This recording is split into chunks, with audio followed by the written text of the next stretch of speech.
Vážený pán prezident Ruskej federácie, dovolte mi, aby som sa vám s hlbokou úctou predstavil.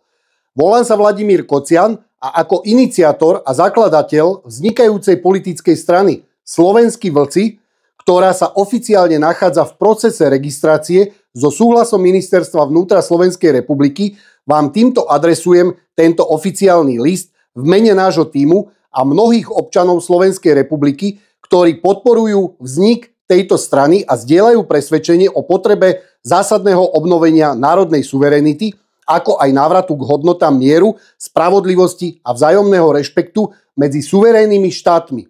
Naša iniciatíva nevznikla na objednávku politických elít ani finančných skupín, ale ako prirodzená odpoveď na rastúcu nespokojnosť občanov Slovenska.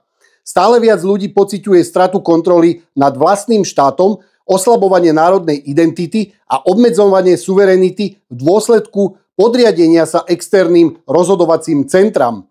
Práve preto sa na vás obraciame s úprimným a priateľským zámerom otvoriť nový strategický dialog medzi Slovenskou republikou a Ruskou federáciou na základe princípov rovnoprávnosti, rešpektu k suverenite a dlhodobej vízie spolupráce našich národov. Slovensko je na historickej križovatke. Slovenská republika dnes prežíva mimoriadne dôležitý historický moment. Posledné roky ukázali vážne nedostatky v oblasti samostatného rozhodovania, ekonomickej nezávislosti a medzinárodnej rovnováhy. Stále viac občanov je presvedčených, že ich vôľa nie je rešpektovaná a že kľúčové rozhodnutia sú prijímané mimo územia Slovenska bez ohľadu na jeho národné záujmy. Túžba po obnove suverenity, duchovnej obnove, ochrane tradičných hodnôt a mierového spolužitia vedie k zjavnej pravde. Slovensko musí prehodnotiť svoje medzinárodné postavenie a vytvoriť nový model spolupráce so štátmi, ktoré zdieľajú spoločné historické korene, duchovné hodnoty a víziu multipolárneho sveta. Referendum o vystúpení z EÚ a NATO, neutralita ako strategický princíp. V súlade s týmto smerovaním plánujeme bezprostredne po parlamentných voľbách v roku 2027 iniciovať celonárodné referendum o vystúpení Slovenskej republiky z Európskej únie a NATO. Cieľom referenda je obnovenie plnej štátnej suverenity a zakotvenie trvalého neutrálneho statusu Slovenska. Sme presvedčení, že naša vznikajúca pronárodná politická strana Slovenskí vlci bude v tomto období reprezentovať 100 000, možno 1 000 000 občanov, ktorí podporujú neutralitu, nezávislosť a mierové postavenie našej krajiny. Počítame s pevným demokratickým mandátom, ktorý nám umožní pôsobiť v parlamentnej koalícii alebo ako silná opozičná strana. Naším cieľom nie je moc ako samoučel, ale národné znovu zrodenie a návrat skutočnej nezávislosti a dôstojnosti Slovenskej republiky. Sme presvedčení, že Slovensko má prirodzené právo byť mierumilovnou neutrálnou krajinou, ktorá sa nestane nástrojom cudzích geopolitických záujmov a nebude súčasťou vojenských blokov. Namiesto toho chceme rozvíjať vlastnú obrannú schopnosť, posilňovať diplomáciu a obhajovať hodnoty mieru. Návrh na strategickú spoluprácu medzi Slovenskou republikou a Ruskou federáciou. Poprvé, energetika. Obnovenie dlhodobých priamych dodávok ropy, zemného plynu a jadrového paliva. Zriadenie spoločného energetického výskumného inštitútu.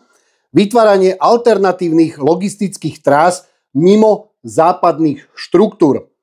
Po druhé, BRICS. Slovensko už vyjadruje vážny záujem o vstup do BRICS ako do zväzku štátov založeného na rovnoprávnosti a rešpekte suverenity. Členstvo v BRICS vnímame ako strategickú príležitosť v čase krízy dôvery v európske a transatlantické inštitúcie. Pripravení sme na spoluprácu vo vede, obchode, energetike, technológiách a investíciách, vrátane spolupráce s novou rozvojovou bankou. Slovensko chce byť súčasťou multipolárneho svetového poriadku ako suverénny štát, nie ako vykonávateľ cudzej politickej vôle. Priemysel a technológie. Spoločné výskumno-vývojové centra pre civilné aj obranné technológie, partnerstva v oblasti ťažby, výroby, hutníctva a digitalizácie priemyslu, transfer technológií a podpora slovenského priemyselného potenciálu. Po štvrté, poľnohospodárstvo a potravinová bezpečnosť. Spolupráca v oblasti osív, poľnohospodárskej techniky a ekologického farmárstva. Slovensko-ruská platforma pre výmenu skúseností v oblasti potravinovej sebestačnosti. Dôraz na dostupné, kvalitné a lokálne potraviny. Obrana a bezpečnosť. Výhradne obranná spolupráca bez prítomnosti cudzích vojsk na území Slovenska. Príprava odborníkov a rozvoj nezávislých obranných technológií. Po šieste, jazyk a vzdelávanie a kultúra. Obnovenie dobrovoľného vyučovania ruského jazyka. Študentské výmeny, kultúrne podujatia, jazykové a kultúrne centra. Postoj Slovenska k vojne a mieru. Slovenský národ hlboko cení mier. Sme kategoricky proti ďalšiemu prelievaniu krvi v Európe. Konflikt na Ukrajine vnímame ako výsledok zložitých geopolitických procesov, ktoré boli v západnom informačnom priestore zneužité na propagandistické účely. Sme proti nepriateľstvu medzi slovanskými národmi. Vojna prináša prospech len nadnárodným zbrojárskym korporáciám a nie ľuďom. Slovensko nechce byť bojiskom, chce byť mostom k mieru. Sme pripravení podporiť každú mierovú iniciatívu vedúcu k spravodlivému a trvalému riešeniu konfliktu. Slovensko-Ruská komisia pre strategickú spoluprácu. Navrhujeme vytvoriť spoločnú komisiu pre prípravu bilaterálnych dohôd v oblasti energetiky, obrany, poľnohospodárstva a kultúry. Koordináciu pilotných projektov počas 6 až 24 mesiacov po vzniku novej slovenskej vlády, kde bude mať zastúpenie aj politická strana Slovenskí vlci. Prípravu technických a právnych materiálov pre vládne rokovania. Žiadosť o osobné stretnutie. Vážený pán prezident Ruskej federácie, dovolujem si vás požiadať o zváženie možnosti osobného stretnutia v čo najbližšom možnom termíne. Sme presvedčení, že priamy dialog medzi našimi delegáciami môže otvoriť novú kapitolu dôvery, spolupráce a mieru v záujme našich národov a nie v prospech oligarchie. Pre Slovensko má toto stretnutie mimoriadny význam a historickú dôležitosť. Preto vás žiadam o pozorné zváženie tejto prosby s vedomím jej zásadného významu.